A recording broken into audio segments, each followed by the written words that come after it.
Hello friends, welcome to Chef Stories. Today we are reviewing the Jersey Mike's Big Kahuna sub. The sub was $10.65 before tax and a tip.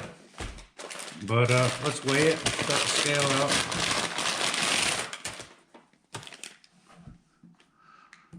.9 ounces. All right.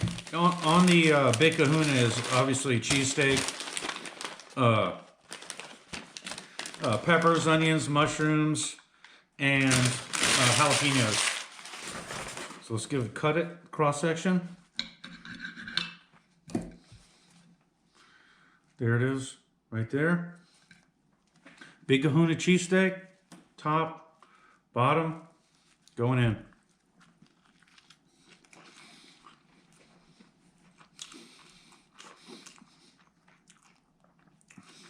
American cheese is the best. People argue with provolone. American cheese just sets off a cheesesteak. Case of jalapenos, peppers, mushrooms, onions, green peppers, well balanced. Jersey Mike's, like, when you watch them make a cheesesteak, it's basically, it looks like a steak-'em patty, like a steak-'em square, but it's not. It's way better quality. My mom used to make steak-'ems all the time when we were growing up, but it's way better quality, and like I said, it's not prime rib. It's a leaner beef, and there's something to be said about leaner beef in a cheesesteak. The bread is soft. It's baked in-house. It's like par-baked. Or it comes, not par-baked, it comes in a proof and bake. But in my cheesesteak restaurant, I use prime rib. And I should have used a leaner cut of meat, because the prime ribs are really inconsistent. One would be, I like the lean prime rib, but you get lean ones, those are ideal.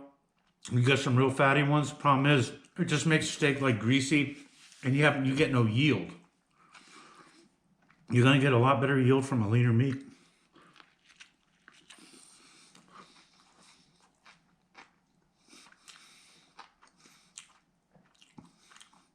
It's a good sandwich. It's good cheesesteak. It's what put them on the map. Obviously, Jersey Mike's cheesesteaks or subs. Is it a New Jersey cheesesteak? No. Is it a cheesesteak from a specialty shop? No. Mass-produced chain restaurant cheesesteak. This is pretty good.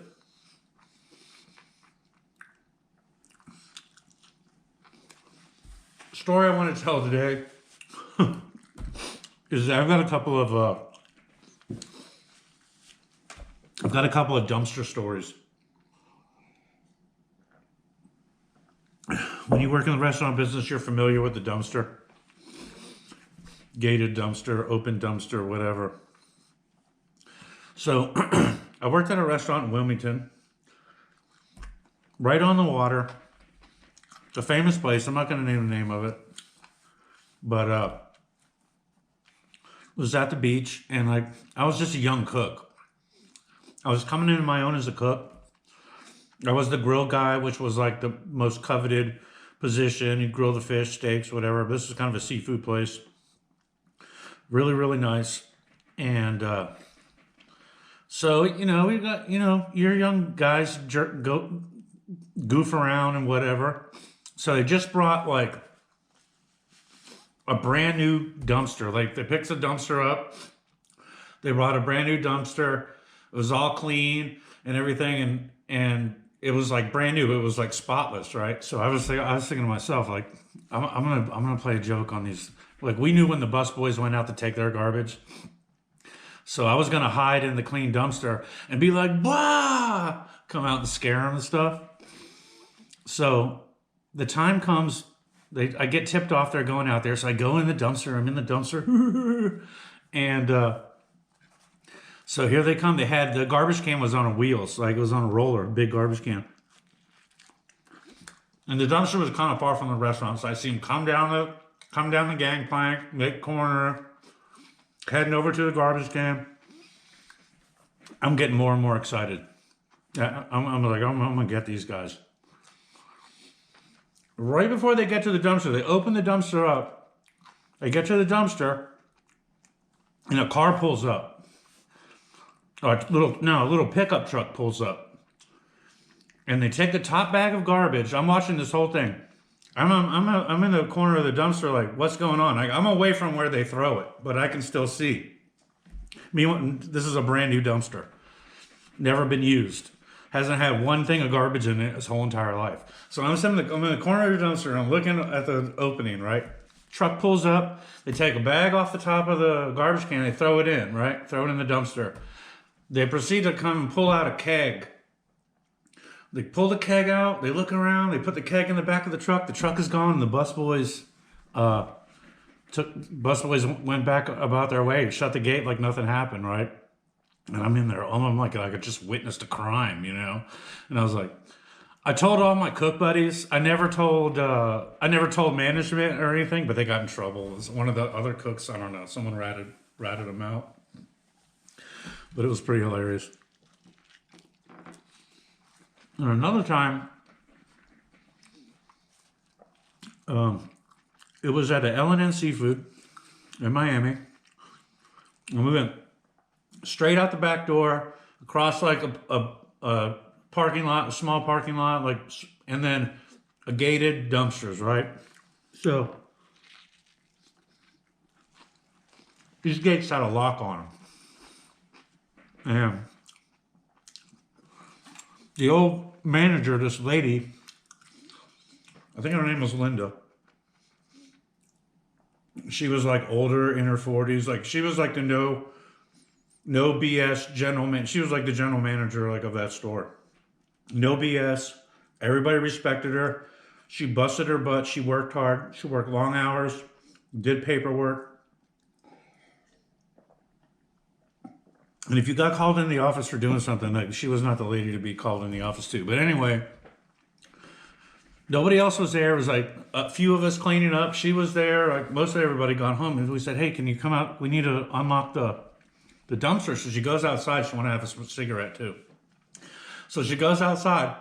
She's ahead of us. She's lighting her cigarette. She opens the dumpster, and when she pushes it open, she like has to run over a skunk that was there, right?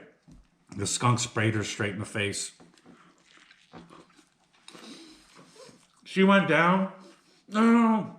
We heard the commotion, all this stuff. Well, long story short, she got sprayed in the face so bad that we had to call an ambulance.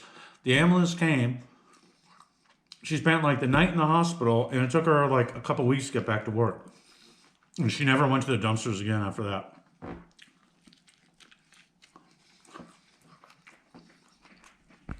If you have a good dumpster story, put it in the comments because I think they're hilarious.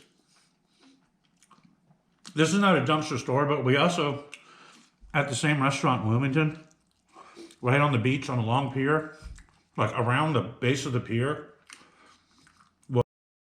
was like dune grass or whatever. And